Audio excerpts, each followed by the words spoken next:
Bonjour à tous. Vers une coalition de droite extrême droite en Italie, elle totaliserait 37% des voix avec une poussée historique pour le parti de Matteo Salvini. On fait le point sur les résultats de ces élections législatives avec Alexandre Baudran.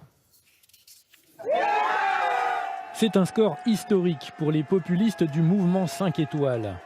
Le parti anti-système arrive en tête de ces élections législatives avec près de 31% des voix selon les dernières estimations.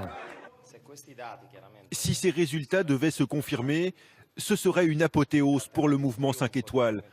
Et cela démontre le travail que nous avons fait et surtout cela démontre que tous devront venir parler avec nous.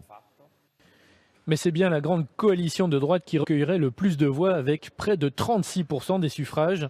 Néanmoins, les divergences sont nombreuses entre Forza Italia de Silvio Berlusconi et la Ligue, parti d'extrême droite anti-européen de Matteo Salvini. Majorité de droite ou grande coalition des modérés, l'incertitude demeure à l'issue de ce scrutin. Les tractations pour déterminer qui gouvernera la troisième économie de la zone euro s'annoncent délicates. Comme le titre ce matin Il Tempo, cela risque d'être un grand bazar.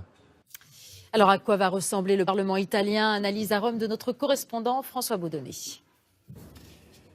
Oui, bonjour. Je voudrais d'abord vous montrer la une de ce journal, la une de Il Tempo. Vous savez, ça se passe de traduction, ça résume parfaitement bien la situation ici ce matin en Italie. Il est donc trop tôt pour dire si l'extrême droite sera au pouvoir. Il faudrait d'abord savoir si l'alliance de la droite et de l'extrême droite italienne va obtenir la majorité, ce qui n'est absolument pas certain. En tout cas, c'est une victoire pour l'extrême droite parce que si l'on additionne les voix de la Ligue du Nord de Matteo Salvini et celles de Fratelli d'Italia, qui est un petit parti néofasciste, eh bien on obtient 22% des voix. 22%, c'est plus que ce qu'a obtenu par exemple Matteo Renzi du centre-gauche. Alors que s'est-il passé? Eh bien il y a eu une campagne électorale extrêmement dure, ici extrêmement violente, basée sur l'insécurité, basée sur les migrants. Vous savez qu'il y a eu en Italie 600 000 migrants qui sont arrivés ces dernières années.